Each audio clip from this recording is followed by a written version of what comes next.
Committee for Transit's February membership meeting. Really excited to welcome you to this meeting and let you know that we've been very active so far in 2024. The year is very young, but you may have seen us at metro stations leafleting, trying to organize people to get them to write to their state senators because we're in a very dire situation in terms of funding. And so if you haven't already used our system to send an email to your state senator, please do so. You can find the link to do that on our website. So it'll on our homepage. It's at the top. It says Metro is in danger, and you click the button, and you can easily write to your state senator. And we are also very active in our legislative action.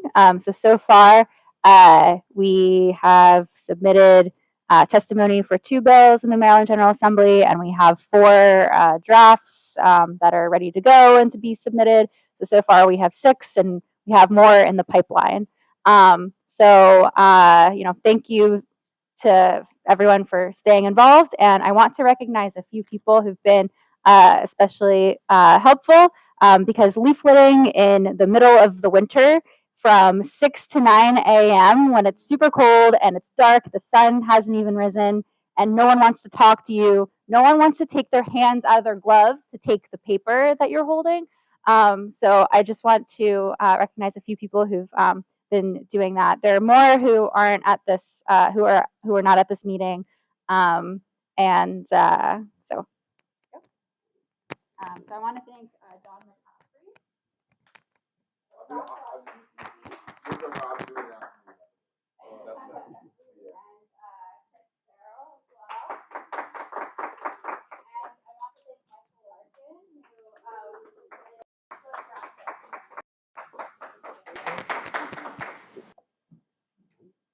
Anything else?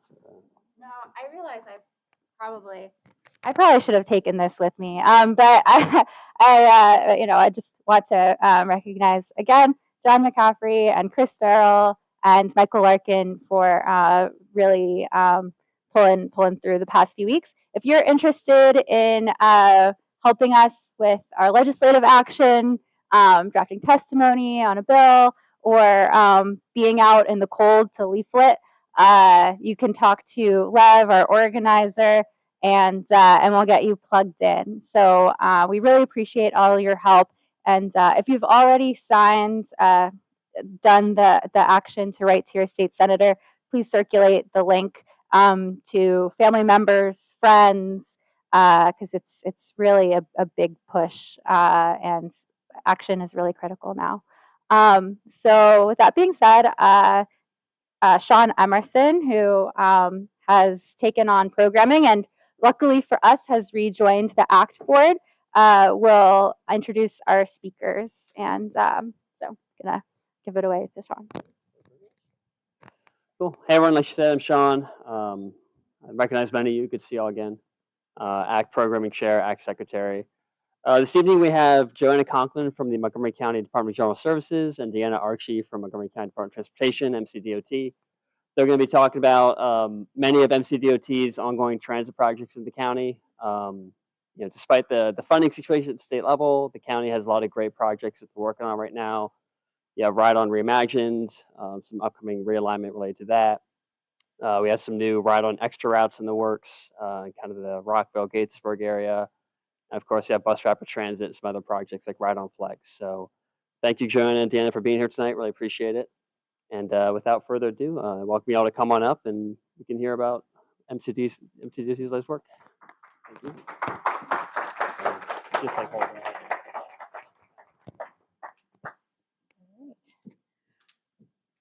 Well, thank you for having us. I am Joana Conklin, and with me is Deanna Archey. And we probably have a longer presentation than you would actually want tonight, but there is a lot going on in transit in the county, so we wanted to really give you a good update on all the exciting projects that we have going on. So just a quick agenda of what we're going to talk about today.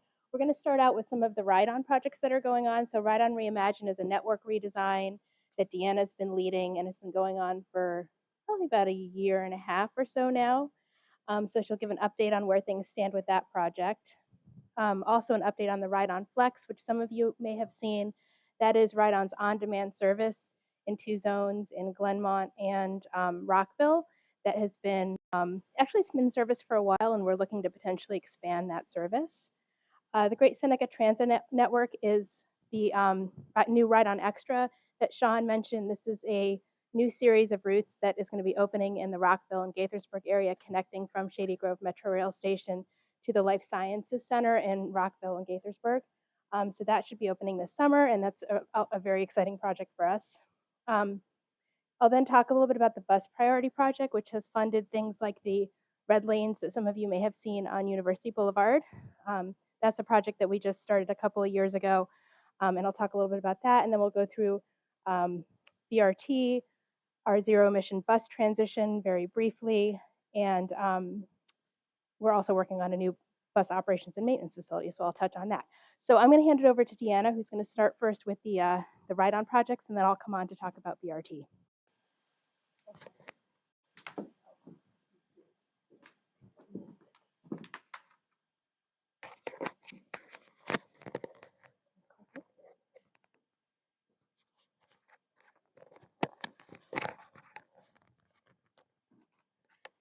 Okay. Excuse me.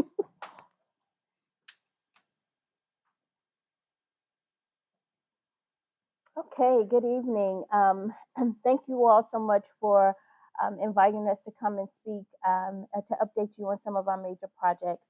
I have a trick question before we start. We've been mentioning this name, Ride-on Reimagine. So can I see a show of hands or how many have heard about Ride-on Reimagine? Okay, great. Fantastic. So just by way of background, Ride-on Reimagine is a complete comprehensive look, evaluation of our ride-on transit services as well as Metro bus service. As Joanna had mentioned, we started this study about a year and a half, almost 2 years ago. And one of the major goals that we had with the study is to ensure that the public was fully engaged on the process and the project as a whole. So I don't know if you recall when we started the study, we solicited comments on the scope of work. We wanted input from the public on how the scope was designed. We solicited input on the goals and objectives of the study. Once we kicked off this study, we divided the county into 5 areas and we created focus groups. In those focus groups, we asked what was the need, what was the want, and where were there gaps in the area.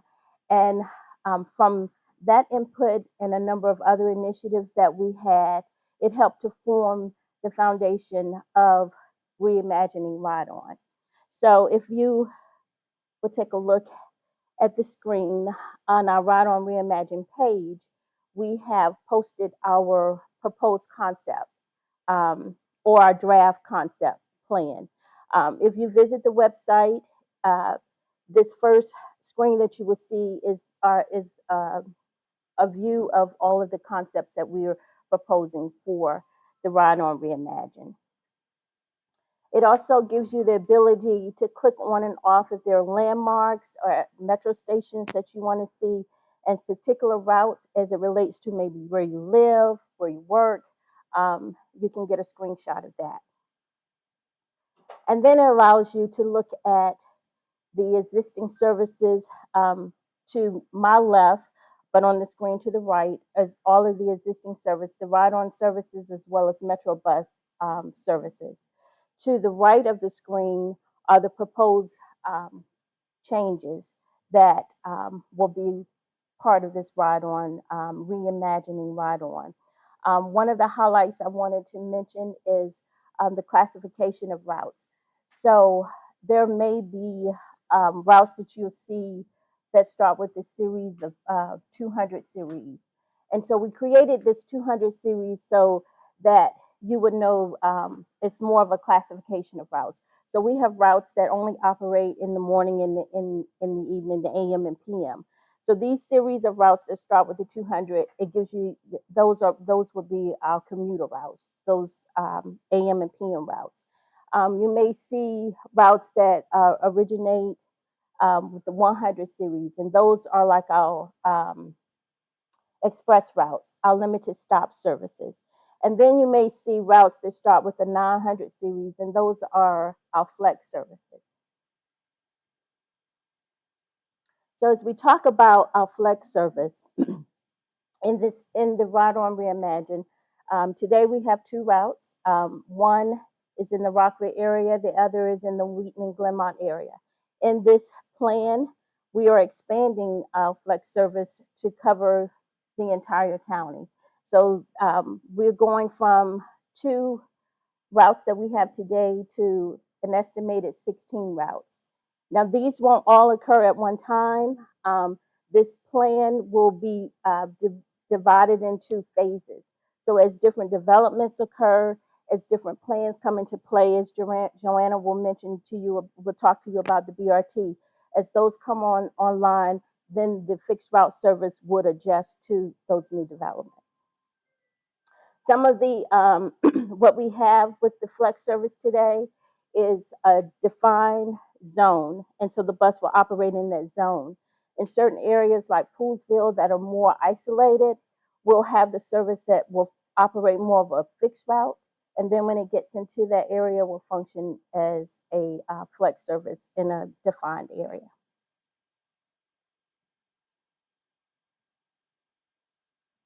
In terms of the timeline, as I mentioned, we started this about a year and a half ago. There have been a number of outreach initiatives, pop-up events, comments. We've had comments periods open. I think we posted our draft plan in September. We kept that plan up and comment cards available and forms online through November 15th. Since that time, we have taken that time to evaluate all of the comments that we received. And then we've actually gone through and re-evaluated each of the routes that we initially proposed. And based on those comments that we received from the public, we were able to make some refinements to those services.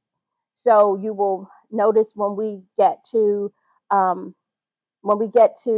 around the March timeframe is what we're targeting, then hopefully we will have a draft study executive summary for your review. We will update the map that I showed you that we have, the dashboard we have online. We will update that with the refinement that we've made based on the comments we received. So I will mention that this study, originally we had it through January of this year. It's been extended because we've been working with WMATA and collaborating to make sure that our study and the Better Bus network redesign are coordinated and that we collaborate on what those changes are. We want to ensure that we don't leave any gaps in the service because of any kind of refinement that we're doing on each end. So you should be hearing more on the Better Bus as well as the Ride On Reimagine final plan. So it is a working document. I won't say that it's final. It is a working document, and there will be a phased plan that will continue through 10 years or more.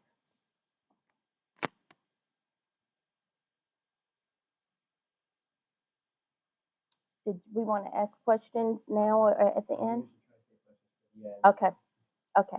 So the next major project we have is the Great Seneca Transit Network. So this is focused more in the Great Seneca Life Sciences corridor. This network is made up of 5 different alignments within that network. We will be implementing in the fall our Great Seneca Ride on Extra service, which is phase 1 of this network. Excuse me. This Ride on Extra entails 2 alignments. One is what we refer to as the pink line, excuse me, and the other alignment is the green line. They both originate at Shady Grove and terminate at Treville Transit Center. The pink line is more of the local route that travels along Shady Grove Road with limited stops. There is a stop at Shady Grove Hospital, and then the route terminates at Treville Transit Center at the University of Shady Grove campus. The lime green route is more of an express route that travels along I-370 and makes a stop at the Rio, at the Crown Farm development. It also stops at the hospital and then it terminates at the Treville Transit Center. The pink route operates 10 minutes during the rush, 15 minutes during the midday. The green route operates 15 minutes all day, 30 minutes on the weekend. And as I mentioned, we are fully in construction. The service will launch in September of this year. Some of the features of that route, we will have dedicated lanes that will be built in. Some along the pink route where you see the shaded area, those are where the dedicated lanes will be along the pink route, and the shaded area on the green is part of the dedicated lanes along the green line. We have TSP as part of this initiative, and we will have branded shelters, stations on this route, which would include what we will have that we don't have. If you all are familiar with the 101 along Maryland 355, these shelters are improved. We will have real-time information, and we will have what it will be new is we will have a totem at each of those locations. They will be lit. We will have a map in the center so that a station location map system there. So we're looking forward and excited to our expanded Ride On Extra service, and we welcome you to give it a try. So now I will have Joanna to come and continue to talk about some additional dedicated lanes that we have throughout the county.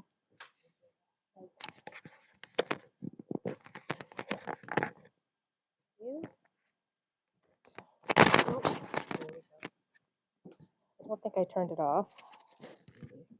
This is way more high tech than we're used to, so bear with us. Yeah. Yeah, I'm not used to having so many cameras, so okay. So I'm going to talk a little bit about the bus priority project. This is a project that entered our capital improvement program a few years ago, and it has sort of a constant amount of funding every year to implement bus priority projects throughout the county. So this could be transit signal priority, dedicated bus lanes, like anything that really speeds up transit and provides additional reliability. So the projects that so far have been built with this is if you've been up to the Germantown Transit Center at all, there are some red lanes around the transit center. That was our first project. Our second project is the one on University, which is a longer stretch of red dedicated lanes. And I assume it's completed at this point. Last time I went by there, it was still under construction, but I'm assuming it's completed. Okay, great.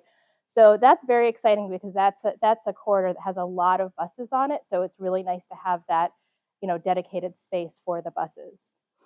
We are looking. I have another one on this, right? So it's the University project. We have a couple of other projects that are sort of in the works.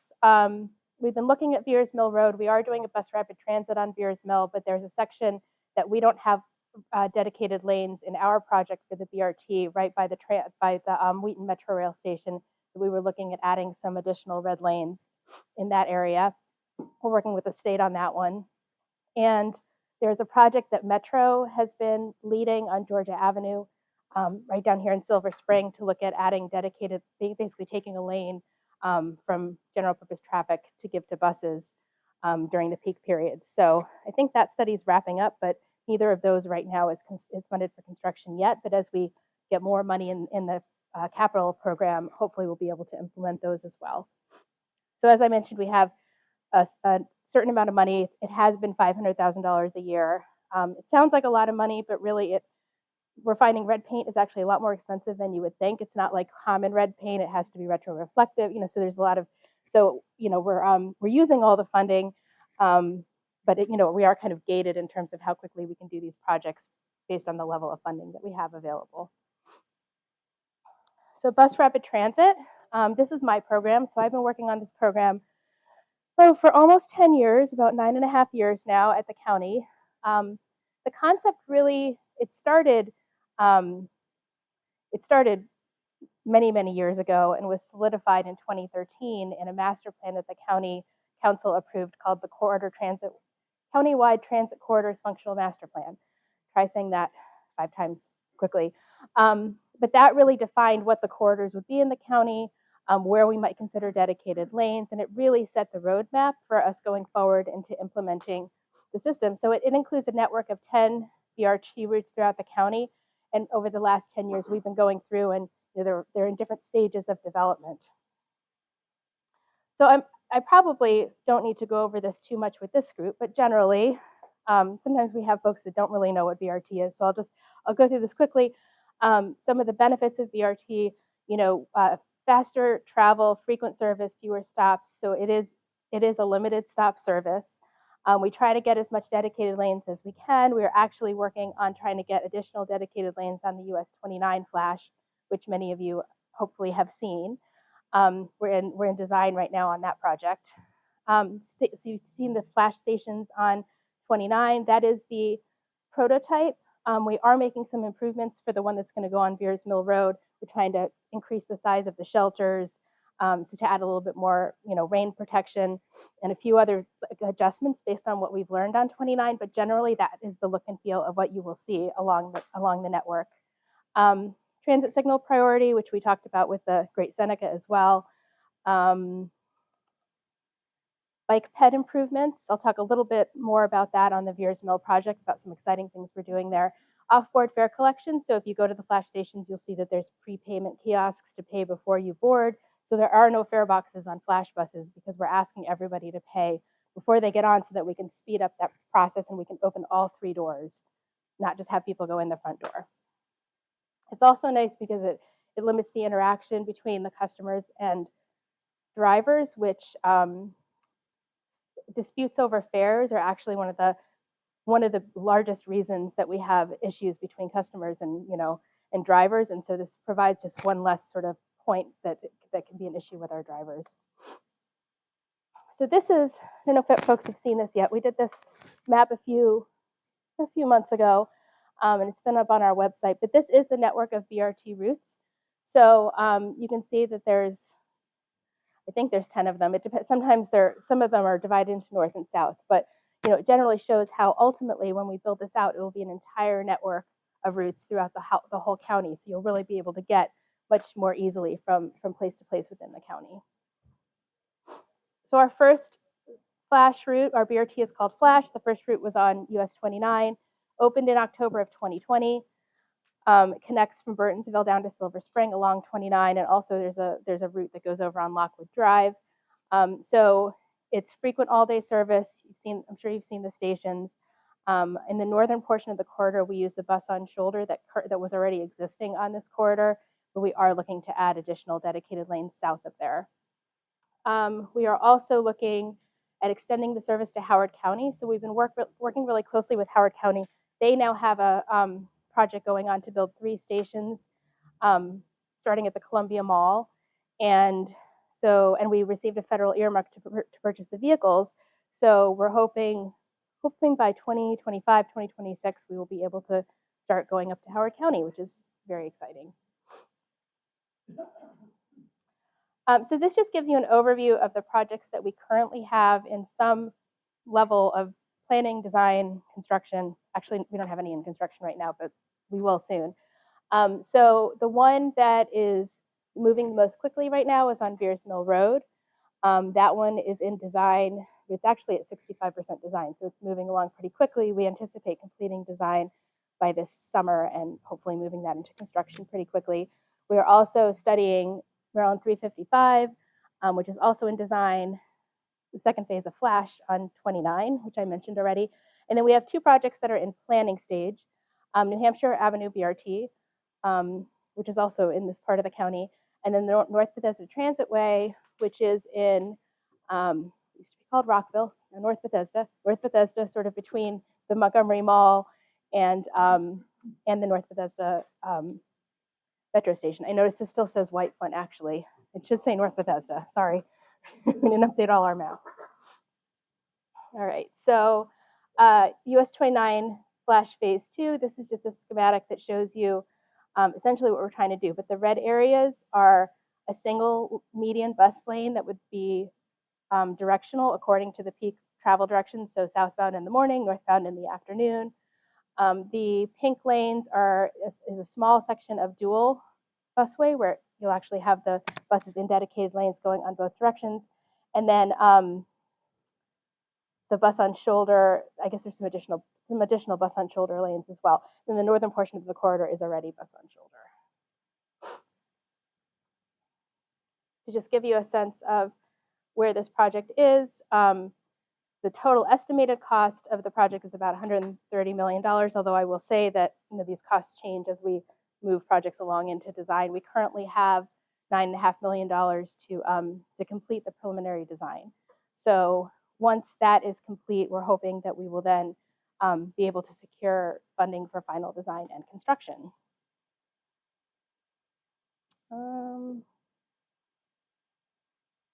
Oh, I guess I'm reading the blue box. I'd forgotten I put this on here.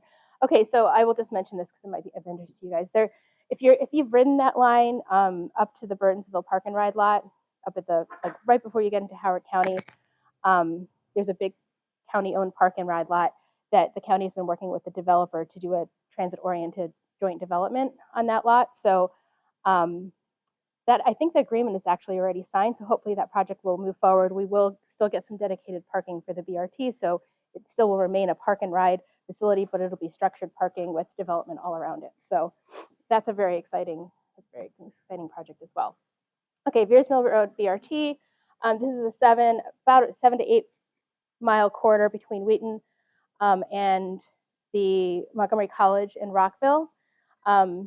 So this is a really important east-west connection in the county because it connects two parts of the red line that are on the opposite sides of the U, right? So it's actually kind of hard to get, from one side of the county to the other on Metro Rail right now because you have to go into DC to do it. So having this, east-west connection, the Purple Line's another one of these projects that will be really great for providing east-west connectivity. That doesn't exist because when Metro was built, originally we were a suburban bedroom community and people just wanted to get in and out of DC. And as we all know, travel patterns have changed, so we need to plan differently now. So this will have dedicated lanes, transit signal priority stations similar to what you see on US 29. But an exciting thing that we're doing in this project is the county has another set of projects that are called bicycle and pedestrian priority areas, which some of you may have heard of. And there was a BPPA for Veers Mill Road. And a couple of years ago, we decided, well, if we're going to build this transit line on Veers Mill, we should also be doing all of these bike ped projects because the connectivity of bicyclists and folks walking to the station is really important. So we combine those two projects. And the great thing about it is that this project is already in the pipeline for federal funding, and the federal funding will fund not just the transit project, but also the bike ped improvements as well. So it was a way for us to really leverage that federal funding to make it overall a better project and to improve mobility for this community. So to give you a sense of what the project entails, this is another map of the corridor. You can see the stations. The blue areas are where the BRT will run in mixed traffic, and the green areas are where it will have a dedicated lane. So there's a pretty good amount of dedicated lane on this corridor. I will note that the sort of flat, the dashed line that goes up to Montgomery College is also, it overlaps with the Maryland 355 Central Corridor. So we're not adding the dedicated lanes as part of the Veers Mill project, but when 355 is built, we will add the dedicated lanes then, and both lines will be using those lanes. So that's where you start getting that connectivity between the lines that is really important. Let's see. So the total project cost is about 170 million. We are hoping to get somewhere between 60 and 80% federal funding for this project, which would be really great. But we also have secured a lot of state funding for this. So there's actually very little county funding in this project. Most of it will be funded by FTA, the federal government, or the state. So next, 355 BRT. I'm sure most of you are familiar with 355. It is a very long corridor with very varying characteristics along it, but it runs all the way from Clarksburg down to Bethesda. So in Clarksburg, it's like it runs through a lot of very kind of undeveloped areas all the way down to Bethesda, which is, very urban in nature. And a portion of this corridor does have the red line, but this essentially extends the red line further north into Germantown and Clarksburg. And it really, sometimes, folks will ask us, well, why do you need this line? I mean, you have the red line, like, doesn't this duplicate the red line? And I think if you look at the map, you can really see why. There's very limited stations on the red line. We have a bunch of stations in between. And so there's a lot of high density, like land use and commercial to serve in between those metro rail stations. And so that's one of the main purposes of this, will be to really serve those areas and then allow those areas to develop. We have divided the project into 3 phases, so that's what you see in this map. The north phase is from Clarksburg to Montgomery College, Germantown. Central phase runs between the 2 Montgomery colleges, Germantown and Rockville. And then the southern phase is from the college in Rockville all the way down to Bethesda. The entire line is funded for design, and the central portion, the green portion, is currently funded for construction. So we are moving that piece into construction. We are advancing it actually as a progressive design build project. So there's an alternative delivery method that will allow us hopefully to speed up the delivery of the project. We're hoping to issue an RFP this year for a contractor to come on board for that. So that's very exciting. And we have been coordinating very closely with Federal Transit Administration and are hoping to put this one into the federal pipeline in the next few months. So working hard on that. The central piece is the one that will go in first. As I mentioned, we're looking at delivering it as a progressive design build. It's fully funded, but I will mention that a portion of the funding is coming from the state OpLanes project, which some of you might be familiar with which doesn't currently exist. And we don't know if it's going to go forward.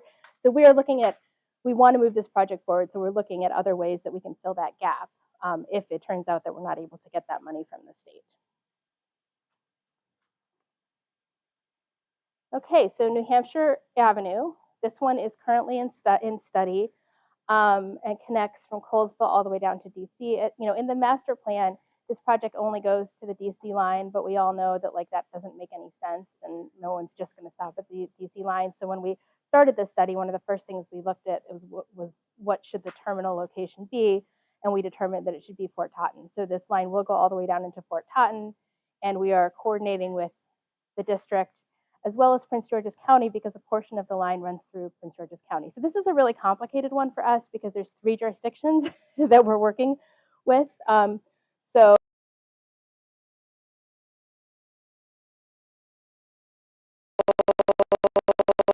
like White Oak, Hillendale, Food and Drug Administration, as we know, is on New Hampshire Avenue. So that's a big. It's very, as you travel the corridor, it changes a lot. But it has very, very high transit ridership now. So we really see a benefit in advancing this project. It's in planning. We I talked about the terminal location. It's currently in planning. We are hoping to wrap up the alternatives analysis.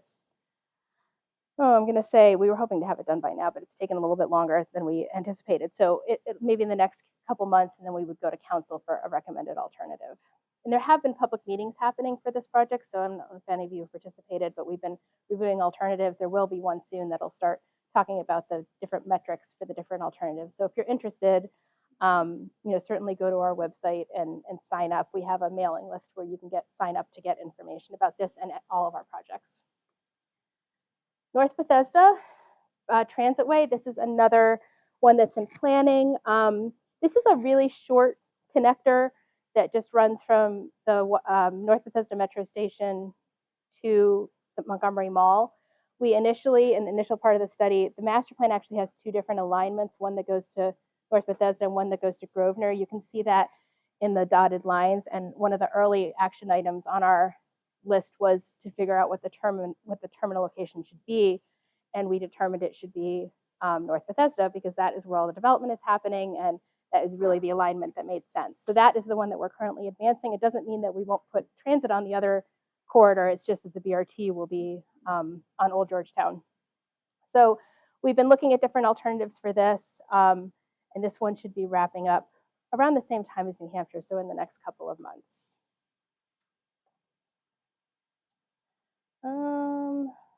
Talked about the terminal screening.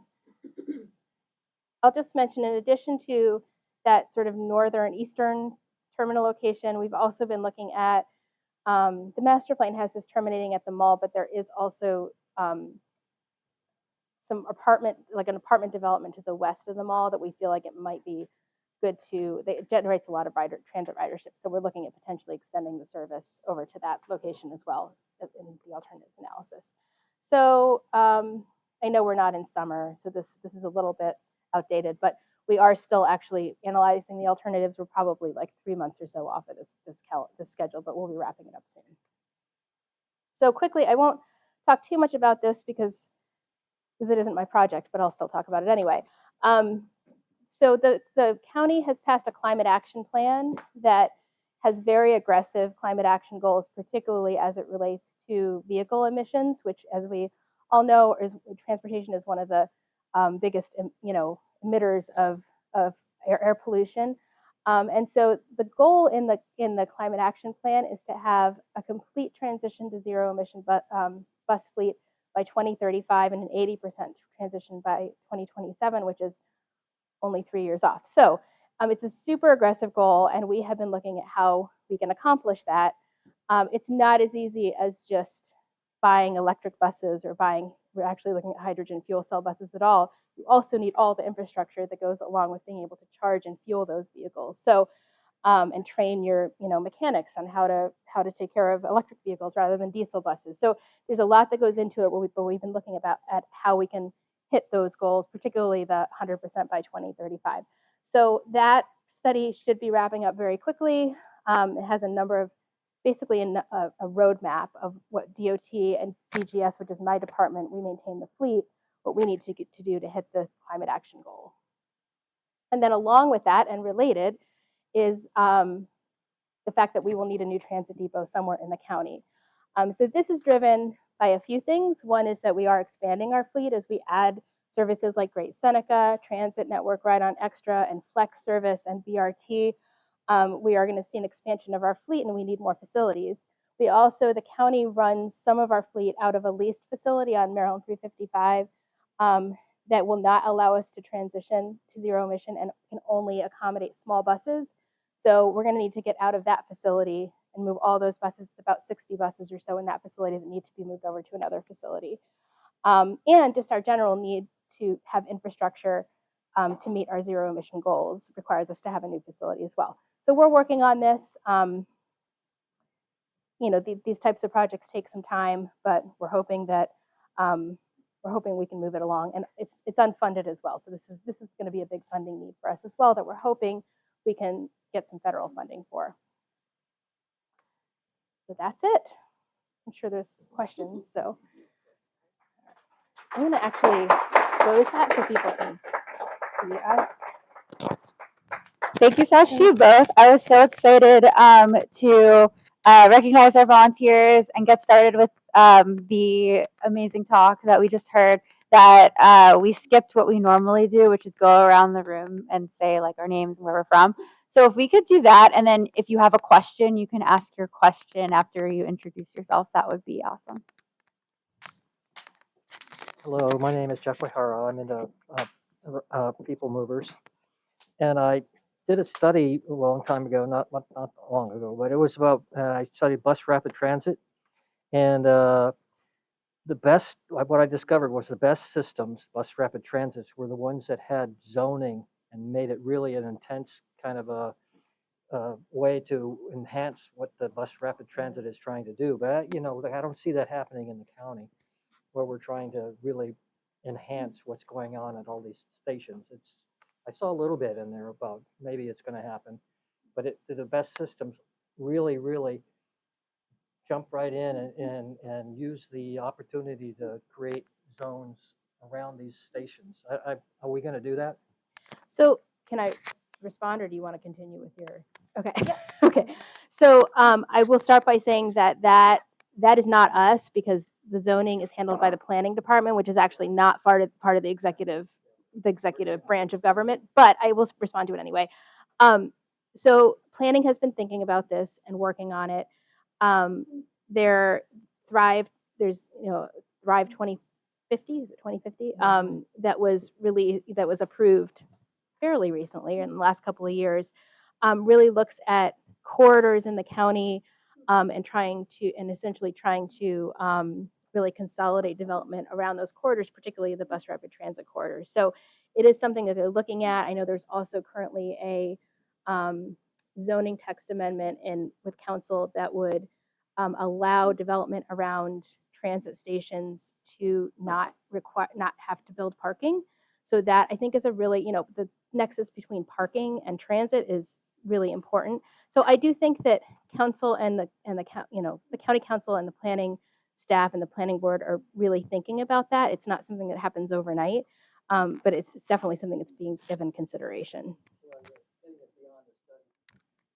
So are you asking how the funding works? How we the get funding works. Yeah. How long is it going to take in order for the BRT Right. to get ready for expansion, especially for the climate change for the ride on bus for electric? So can everybody hear me, first of all? Because this mic actually doesn't make me louder. It just makes us heard on the interweb. Okay.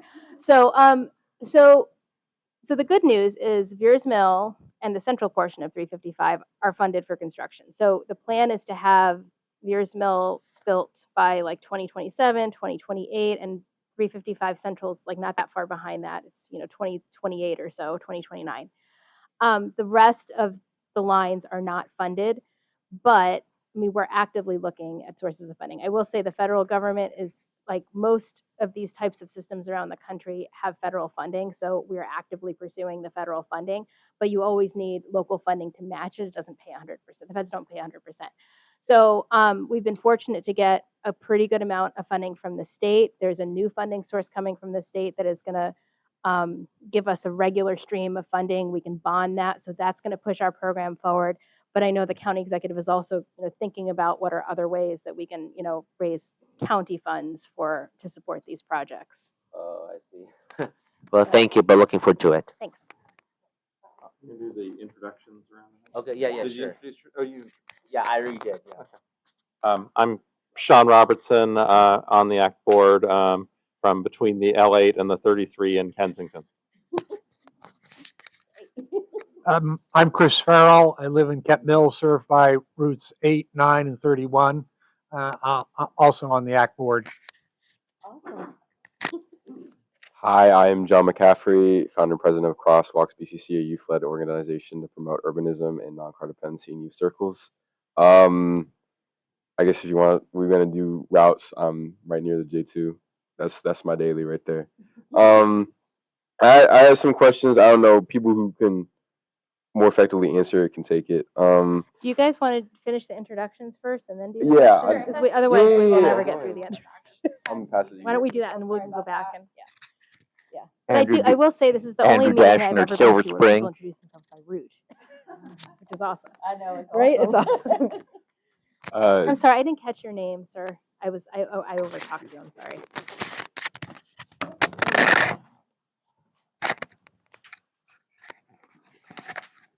Andrew Dashner, Silver Spring. Nice to see you, Andrew.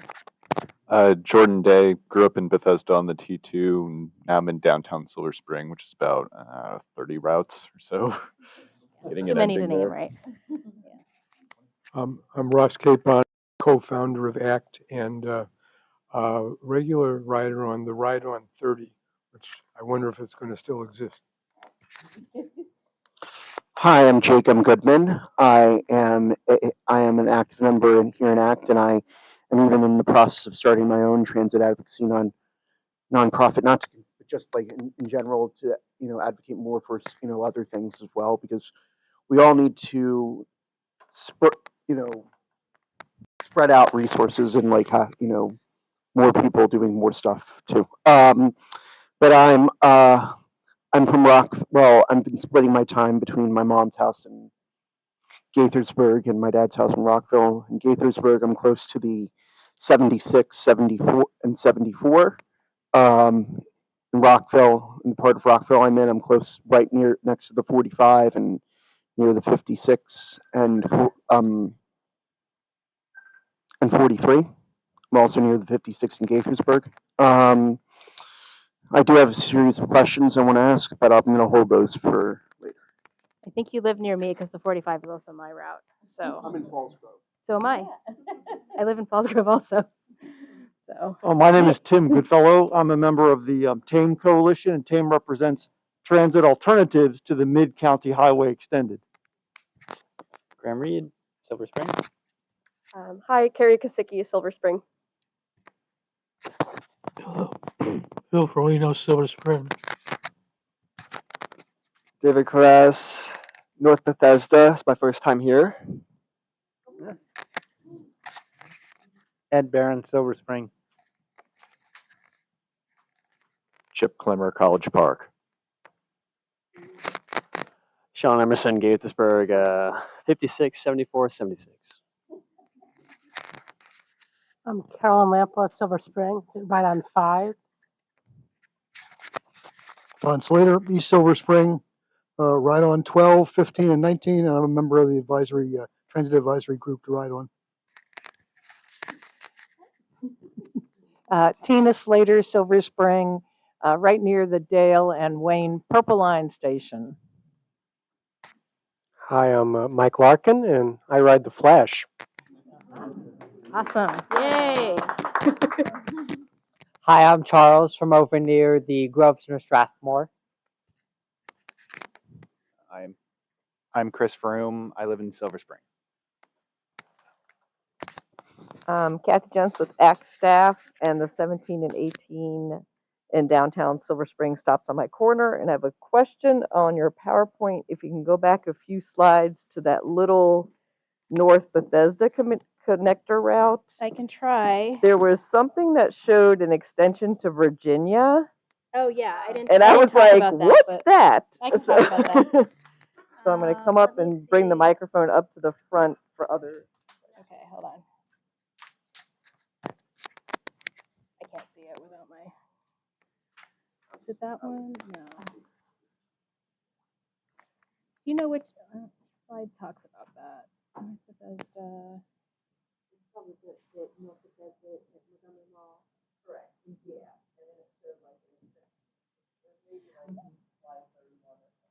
Yeah, well, I can just talk. I don't.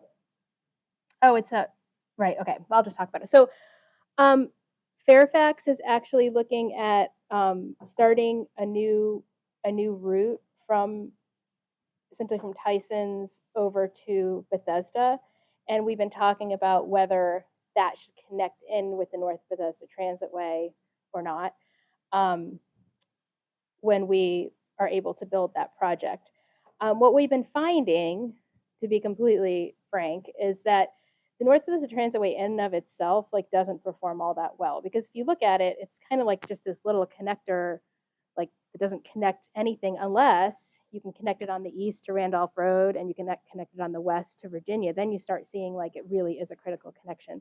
So when we studied it, rather than just studying it as this little, 2 to 3 mile line, we said, well, let's look and see what happens to ridership if we connected to Virginia, if we connected, across to East County on Randolph Road. And we're finding that those connections are actually pretty critical. So it's possible that this project will make sense to move forward when one of those other projects moves forward. I would say particularly Randolph Road, I think is pretty critical. So those, we're not studying Randolph yet, but I would anticipate that those two may end up moving forward together because it just sort of makes sense. Does that kind of answer your question? It's not, we wouldn't be running the Fairfax service, but we'd be trying to figure out a way to make it all work together as a network. Okay, I think we did all the introductions, right? So good to just talk now? Okay. Yeah. Oh, sorry, I wasn't showing the slide, but I could see it. You guys couldn't see it. So questions? Did you? Yeah, I have a question on the northern BRT on 355. I know the northern section is still under design or initial planning or whatever it is. I'm concerned, and a lot of people do have concerns, and I hope you can address this. There appears to be a very inefficient diversion off of 355 once the bus goes up to 355 to Route 27. It goes north on 27 to Snowden Farm Parkway. Yeah. That section of 27 has there's a park and one isolated subdivision, nothing else on that route. And I'm really curious why the planners have not continued the BRT on 355 all the way up to like 121. It passes the middle school, the high school, and then like I know Stone Farm Parkway is where another commercial center is in Clarksburg. Right. So it should go, in my opinion, up 355 all the way, then down to the Clarksburg commercial area, which is on Snowden Farm Parkway, and then maybe back.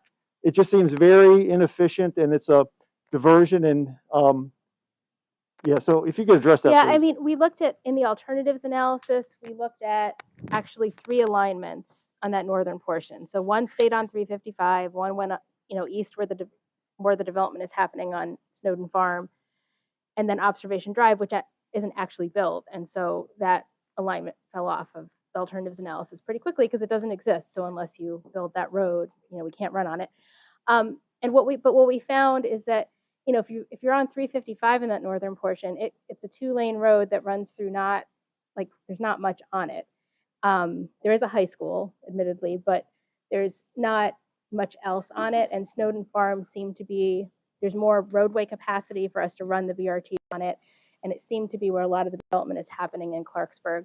I will say that one of the things we're looking at is whether we can the master plan doesn't call for dedicated lanes in that portion, but because there's extra capacity on Snowden Farm, we think we may actually be able to get some lane dedication in that portion, which we wouldn't be able to do on 355. So it sounds like you're saying maybe still use Snowden Farm, but maybe go over at a different location. It's something I guess we could take another look at. But as of right, and I will say that with the exception of the potential dedicated lanes I just talked about, that portion of the corridor is really just building stations. So there's not a lot of other roadway infrastructure. So there could still be some flexibility if there's another alignment that might make more sense. But the plan right now is not to have the piece on 355. Just a real quick follow-up. So on 355, there's much. Just a quick follow-up. On 355, there's much more development and housing and everything compared to the Route 27 diversion. So I think it would be much more efficient to continue it up on 355, then go down Snowden Farm Parkway. Right. And that's just another commentary, editorializing here. I think the county and the state really failed by not widening 355 from 27 all the way to Clarksburg. I know there's a nice bike path, it's wonderful, Yeah. but that's a really huge bottleneck and a deficiency, in my opinion. So I will mention there is a facility planning study that's going on right now that is looking at widening 355. The state did a study a couple of years ago that looked at widening it for general purpose traffic, and we are now looking at, well, what if we widened it just to get a bus lane in it? So it is something that is something actually that we just have to figure out, how it's pretty constrained in that area. So, and we have to figure out if it's actually feasible without major impacts. We're looking. Hi. So I wanted to ask more about US 29. So back in the early summer, WABA, which I helped coordinate this, a safety audit on US 29 on pedestrian and bike issues out there. Yes. Yep. And now that, that dedicated, at least partial dedicated lanes approved, could you go more into detail what that slide showed? Because I saw a pedestrian and a bicyclist. So what does phase 2 mean? And Well, was that an expanded sidewalk, a side path, or narrow lanes? I didn't. Right. Wonder if you go more detail. So Thank you. phase 2 specifically was focused on getting the dedicated lane on 29. However, we are very aware of the concerns, the ped and bike safety concerns, particularly ped concerns on 29. And we are going to be starting another study that looks at whether we could possibly incorporate some of those additional bike and ped improvements into the dedicated lanes project. It will make it more expensive.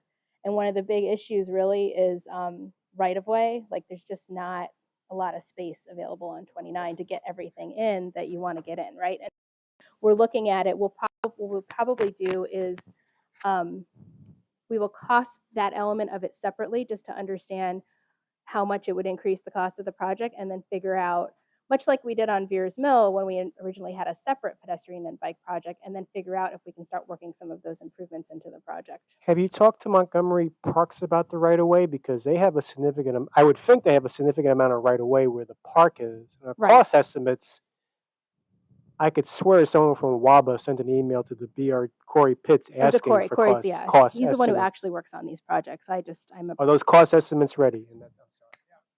I don't think we've actually completed the study yet. So actually, I know we have not completed the study yet. So I don't think they're ready yet. Not at, unless they're a very conceptual level at this point.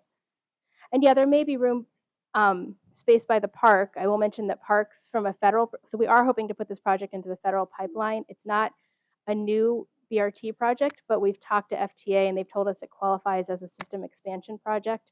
And that if it goes into the federal pipeline, parks end up being a little bit of a challenge for us as well, because there's a whole parks process you have to go through in the environmental review. So, I mean, none of it's, easy, but we're looking at ways to get those improvements in. Thank you.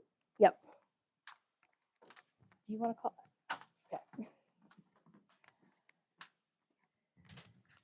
Okay, I'm just gonna say these 4 questions right off the bat, so I don't have to go back and forth. One, the Great Seneca Transit Way. How it looks like it's all like routes are going like almost like that they're almost covering the extent the CCT was going to cover. But how can we make it run as often and basically be a good replacement for the CCT and ensure that it'll have dedicated right of way on all routes, and even maybe expanding the routes to cover multiple areas. And 2, what are we doing to ensure, what is MCDOT doing to ensure that there truly is going to be dedicated right of way, like dedicated bus lanes on all of these BRT routes to make them true BRTs with like full-blown stations and whatnot? Because currently, if you look at the examples you mentioned of the dedicated right-of-way lanes, like on 29 and the Germantown Transit Center, those are only partially there, and it would really be ideal to have them all fully there.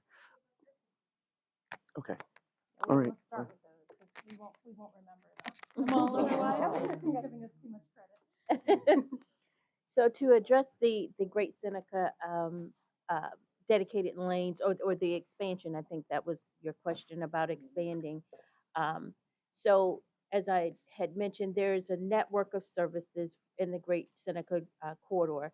So what will be implemented in the fall is only phase 1 of a network of services. So that network expands in that whole Great Seneca area. So I certainly can share that information. I believe it's on our website on the Great Seneca. If you Google the Great Seneca, we do have it on our website with the network of services that do expand, and they all are planned for dedicated lanes along each of those alignments. Then in terms of getting as much, getting dedicated lanes on the BRT. So that is our goal when we do a BRT project. With the first implementation of US 29, we had very limited funding. We had applied for a federal grant for a certain amount, and then we got like a quarter of what we had asked for. And so we had to scale the project back to, and the option is like you either don't do a project or you at least get something going, right? So we opted to get something going. And now we're looking at adding additional lanes. So we try to get as much dedicated lane as we can. I mean, there are just places where we can't do it if the right of way is really constrained, or if we can't find a way to take a lane away from traffic, from general purpose traffic. And one of the challenges on most of the BRT corridors is that they are not owned by the county, they're owned by the state. So US 29, Maryland 355, Beers Mill is Maryland 586, New Hampshire is Maryland 650. Those are all state roadways, and we don't own or control them. So whatever we're going to do on those roadways has to be agreed upon by the state of Maryland Highway Administration. And so, if we're looking at taking lanes away from traffic, we have to go through a whole process of being able to prove to them that we're not going to tremendously impact traffic along the corridor by taking lanes for transit. So we're going through that process in some of the. Well, everyone here will be able to hear it. Yeah, just keep going. Sorry for the folks at home. Yes, to preface this, I'm a frequent rider of the Q and Y lines on Georgia Avenue. Is there any thought with the state budget woes of Montgomery County taking over the metro and state project for bus lanes on that corridor? We just like the Georgia Avenue, the ones down into downtown Silver Spring. Yeah, downtown Silver Spring. We've been actively talking about who should do that project and who should fund that project. So it's still to be determined. I would say that I think it could be any of the entities involved. WMATA buses would benefit from it. The state, it's a state roadway, so there could be some logic to them implementing the project, but it isn't the county. So, and then one of the big questions that always comes up that sometimes people forget is like once you put the lanes in there, they're not just one and done. They exactly a fair amount of maintenance with these red lanes. You have to repaint them typically at least once a year, and so there's an ongoing maintenance question that we're trying to work through with the state as well about like who would be responsible for maintenance. So it's just an ongoing discussion. Yeah, I mean, from the meeting a couple months ago, it seemed like the price tag is a rounding error for most DOT budgets, but the messaging from MDOT was basically like, we're just not going to fund this thing. Yeah. They're going to say that on everything right now. Well, of course, It's a related question. It's fighting right around. Better bus. Or especially if you have And that's something with Metro, and while we've extended the time with our services, so we can correlate and make sure that the two services match. And the plan is to get the better bus and make it. So, we're working to ensure that we come with one solid. But yeah, it is difficult.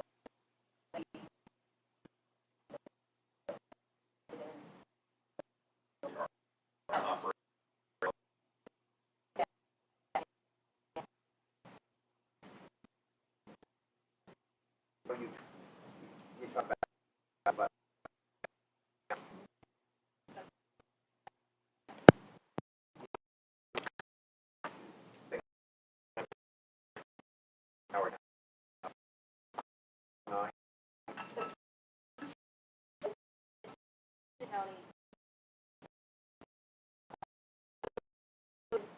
What we've been talking about with Howard County, initially the thought was like we would have a circulator that was essentially go from Burtonsville and up to Columbia. But then we said, well, people don't really want to transfer silly to make them transfer. So now what we're trying to figure out is if we, and I think Kent is offer that one seat ride from Columbia all the way into Silver Spring. So every other bus or so will go all the way to Columbia and back, and we could stay on the bus. You get what I'm saying? After you cross the Hudson River Right. into Howard County, there's a Park and ride lot in Howard County.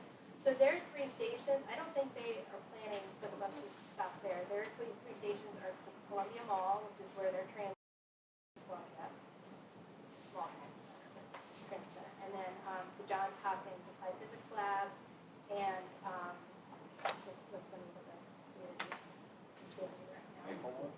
What's that? Maplewood? Yes, Maplewood. Yes, thank you.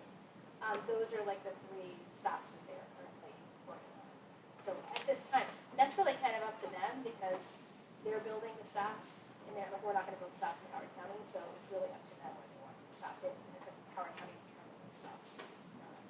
Out of curiosity, is that just same branding of buses and stops? That's the plan. They're just Yeah. the costume. So they've got the same designer that we Right. had on our stops. CGI? Well, they're using Archey, which is the Right. engineering firm. But yeah, CGM was the architect. So they have the same designer, and they're using essentially like our prototype station. So they won't be as grand as our stations. They're trying to do something that's a little bit less expensive, a little less infrastructure heavy, but still have the same general look and feel of our stations. Would there We be will any- own the buses. Sorry. Would there be any transit priority infrastructure? I mean, Howard County had. Yeah, that's a good question. It's something I've asked them as well, because again, since it's not our side of the border, it would really be up to them to work with the state.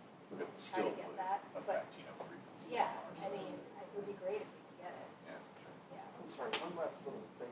Would there be any like Strode beautification projects in order to trying to make the wide streets that these BRTs are going to run on more often, more like friendly towards like pedestrians and bicyclists in addition to the buses as well, and reducing speed limits and stuff like that. There was a WTOP article that showed 7 years ago what these BRT stations would look like, and the BRTs themselves would look like, and it looks nothing almost like what we see now. In fact, it looks a bit more at this grander, and I'm wondering, like, is there anything proposed, like in the original design, to come out sooner? So I will say that the Maryland 355 project will have a much different look and feel. Because it is a median running, like the bus will be in the middle, and the whole, one of the big drivers of that project is to reimagine that corridor exactly what you're talking about, to make it a more sort of urban feeling, bike, transit, pedestrian friendly corridor. And so I think with that project, we'll see, it'll be a lot more transformational than what we've seen so far. But as I mentioned on Beers Mill, we're also working, even though that'll be side, per lane running BRT, we are looking at adding a lot of pedestrian and bike improvements as well. So I would say from a construction perspective, probably half of the construction cost is actually bicycle. So it's a significant amount of infrastructure. Okay, let's give a round of applause.